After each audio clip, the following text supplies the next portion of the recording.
कोई ना कोई चेहरे की कुंडली तो आपने पढ़ी होगी। स्थिर लगन कुंडली चाहिए। कोई है नजर में? योगी जी की स्थिर लगन कुंडली अच्छा। है। कल को योगी जी आ जाए तो कोई बड़ी बात नहीं है। हालांकि उनकी अभी एज, उनका जो समय है, मेरे को लगता है कि वो अभी कम है। अभी उनको 1-2 सत्र और सीएम वाले पद पे रहना चाहिए। उनको और थोड़ा सा भारत भ्रमण करना चाहिए जी, क्योंकि पूरे देखो, सीएम के लिए तो उन्होंने समझ लिया, बिल्कुल। पीएम के लिए उनको पूरे देश को समझना पड़ेगा। और उनको चेरापूंजी भी जाना पड़ेगा, केरला भी जाना पड़ेगा, कर्नाटक भी जाना पड़ेगा।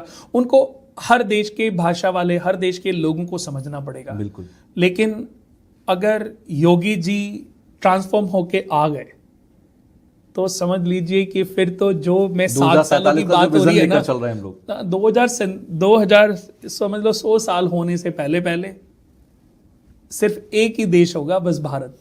ओके। एक ही देश होगा भारत, पूरी पृथ्वी भारत के नाम से ही जानी जाएगी। यानी कि वापस से वो जो अखंड भारत का दौर था, जब भारत विश्वगुरु बनकर था, वो वापस से आ सकता है। उनकी सोच भी ऐसी ही है। उनकी सोच भी तभी ऐसी मैंने ही शब्द है। का इस्तेमाल भी किया। हाँ। अच्छा, एक चीज और मुझे बताइए कि अगले 7 सालों के अंदर ये जो आप कह रहे हैं, जो हम 2047 की बात कर रहे थे 100 साल का, क्योंकि बीजेपी का एक विजन है कि भाई 100 साल जब हों भारत को, तो हम भारत को एक विश्वगुरु बनाकर स्टेब्लिश करें। अगले 7 सालों में काफी हद तक पूरा हो जाएगा वो? जी, ये 7 साल बहुत महत्वपूर्ण है हमारे देश के लिए। तो हमारे देश के, जहां मैं पीएम की बात कर रहा हूं, वहीं मैं सीएम की भी बात करना चाहूंगा, वहीं मैं अपने देश के गवर्नमेंट्स ऑफिसर्स की भी बात करना चाहूंगा, वहीं मैं सैन्य बल और पुलिस बल की भी बात करना चाहूंगा, वहीं मैं अपने देश के हर नागरिक के लिए भी बात करना चाहूंगा कि ये बड़ी अच्छी अपॉर्चुनिटी का दौर होगा। अगर हम एक दूसरे की ताकत बन जाएं, एक दूसरे के बारे में सोचना शुरू कर दें, तो दोस्तों ये 7 साल हमारे लिए वो महत्वपूर्ण साल हैं जो कभी लौट कर नहीं आएंगे, हमारे पूरे जीवन में लौट कर नहीं आएंगे। क्योंकि देखिए, एक बच्चे का जन्म होता है तो 120 साल की दशाएं होती हैं। तो 120 साल तो आज के समय पे कोई एकाध कोई जी गया हो, वरना 120 साल को पार कर पाना इम्पॉसिबल। तो आज अगर ये मंगल की दशा है 7 साल की, क्योंकि उसके बाद राहु की 18 साल की दशा आएगी, और उस 18 साल की जो राहु की दशा आएगी, उससे पहले पहले हमें वो शिखर, वो बुलंदियों तक पहुंचना है कि हम इस पूरी पृथ्वी को रूल कर पाए। अच्छा, एक चीज और, उन लोगों को आप क्या सजेशन देंगे जो अभी ये सोचते हैं कि बच्चा अच्छे से पढ़ ले और इसे फॉरेन में भेज देंगे, यूएस भेज दिया जॉब करने के लिए, जर्मनी भेज दिया पढ़ाई करने के लिए, कनाडा में, पंजाब में आप चले जाइए, हर बच्चा घर से यही प्लान करता है कि मुझे कनाडा जाना है, वहां शिफ्ट होना है। अगले 7 सालों के अंदर आप सलाह देंगे उन्हें कि भैया यही रह जाओ, यहाँ ज़रा अभी तो देखो लोग जाएंगे, अभी तो लोग जाएंगे, लेकिन जिस 7 सालों के बाद की जो स्थिति होगी ना, कि बाहर के बच्चे होंगे, वो कहेंगे कि हम भारत में जाएंगे, वहां अपने करियर को बनाएंगे। भारत इतना आगे बढ़ चुका होगा, जैसे आज लोग बाहर भाग रहे हैं ना, वहीं से लोग भारत की तरफ रुख अपनाएंगे और भारत की तरफ, भारत में आकर के अपना सेटल डाउन करेंगे। यानी कि परफेक्ट टाइम है कि आप, मैं तो कहता हूं कि सभी लोगों को रुकना चाहिए यहीं पर। 7 साल बहुत बड़ा टाइम नहीं है, और इन 7 सालों में आप अपने संसार का नियम है, ना मेरे कहने से कोई रुकेगा, ना आपके कहने से कोई रुकेगा। अभी तो जो चीजें लिखी गई है ना, वो होनी है। एक्चुअली तो सब कुछ लिखा गया, ये आपका और मेरा बैठना, हमारी ये बातें करना, ये सब कुछ नियति ऑलरेडी डिसाइड कर चुकी है, आपकी भी और मेरी भी और दुनिया के हर एक व्यक्ति की। हम केवल उसको पढ़ने की, समझने की कोशिश कर रहे हैं।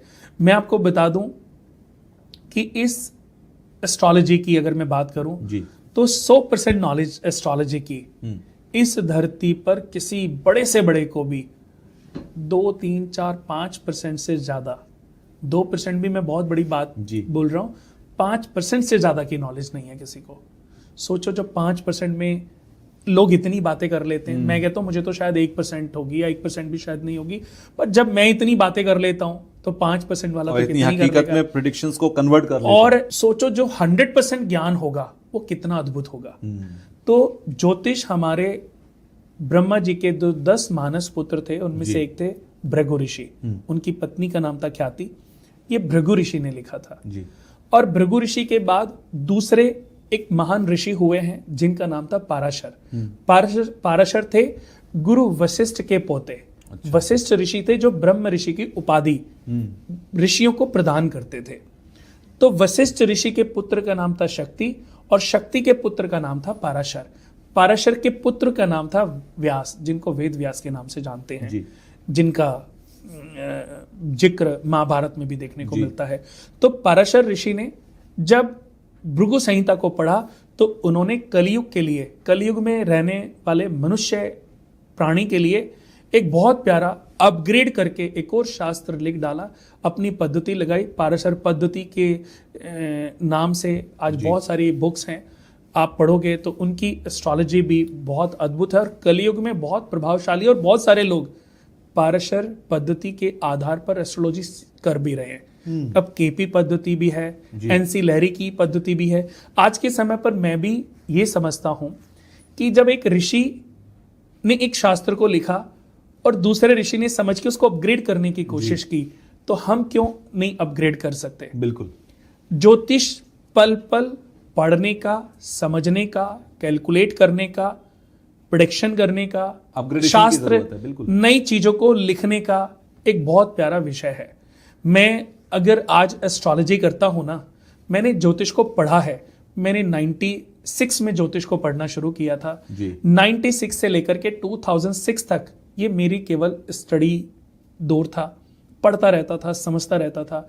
बहुत सारे ऋषि, बहुत सारे मुनि, बहुत सारे जो एस्ट्रोलॉजी विशेषज्ञ थे, उनके साथ मैंने शिक्षा दीक्षा की। मैंने जब ये समझा कि वाकई ये अद्भुत है और लोगों के जीवन को बदलने की ताकत इसमें है, तब मैंने लोगों को इसके बारे में ज्ञान देना शुरू किया और कोई फीस नहीं लेता था जी। एस्ट्रोलॉजी टिप्स निस्वार्थ भाव से देता था।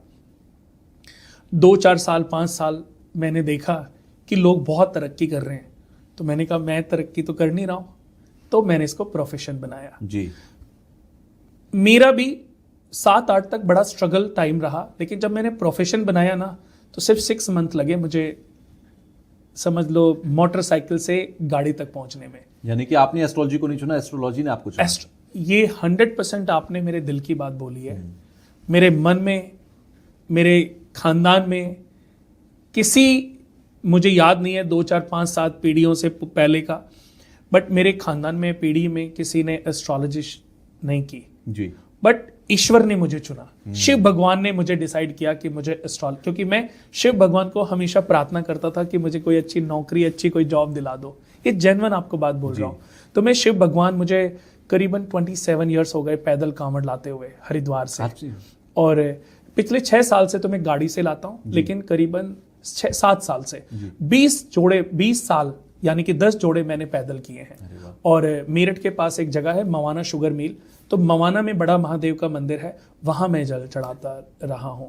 तो मैंने शिव भगवान को प्रारंभिक, क्योंकि मेरे पापा तो चाहते थे मैं कोई IIT इंजीनियरिंग कुछ कर लूं और मवाना शुगर मिल में जॉब कर लूं। बिल्कुल। आज वो मवाना शुगर के लोग जब मुझे देखते हैं टीवी पे, पॉडकास्ट में, वो इतने खुश होते हैं कि अरे मैं तो तेरे पापा को बोलता था कि ये लड़का कुछ अलग ही करेगा। पापा रिक्वेस्ट करते थे कि इसकी अच्छी नौकरी लगवा दो, और वो कहते थे अरे तेरे लड़के को कुछ आता तो है नहीं। तो कि हम बोलते थे कि ये नौकरी के लिए पैदा नहीं हुआ, ये कुछ अलग करने के लिए पैदा हुआ है। तो देखा जाए कि मैं शिव भगवान को सिर्फ एक अच्छी जॉब, एक अच्छा काम मांगता था। भगवान शिव मुझे कब इस लाइन में ले आए मुझे याद नहीं है, वो पल याद नहीं है, बट 101% ये जो ज्ञान है ना, ये सब मुझे शिव भगवान से प्राप्त है। मैंने किताबें पढ़ी, सब कुछ पढ़ा, मेरे क्वेश्चन इतने थे, जितने भी लोग होते थे उनके पास उनके ठीक से आंसर नहीं होते थे। तब मैं, ये बातें करीबन 2004, 5, 6, 7 मैं घंटों बैठ के मेडिटेशन करता था, शिव भगवान की मंत्र चैंटिंग करता था। और आपको सच बता दूं कि एस्ट्रोलॉजी मेरा प्रोफेशन, इसी को साक्षी मान के मैं बोल रहा हूं कि मैं शिव भगवान से अपने सवाल करता था और शिव भगवान से अपनी अंतरात्मा से मुझे अपने आप उनसे जवाब मिलते थे। तो महात्मा बुद्ध के साथ भी तो ऐसे ही हुआ। वो दुनिया भर में अपने क्वेश्चंस ढूंढते रहे, लास्ट में एक औरत ने उनको वो संपूर्ण ज्ञान दे दिया। कह रहे जो बड़े बड़े महर्षि नहीं दे पाए वो इस औरत ने मुझे दे दिया। तो ऐसे ही शिव भगवान, आपने बिल्कुल सच बोला कि एस्ट्रोलॉजी ने मुझे चुना है। मेरा ब्राह्मण वर्ण, जैसे हमारे देश की जो कुंडली है वो भी ब्राह्मण वर्ण है। अच्छा।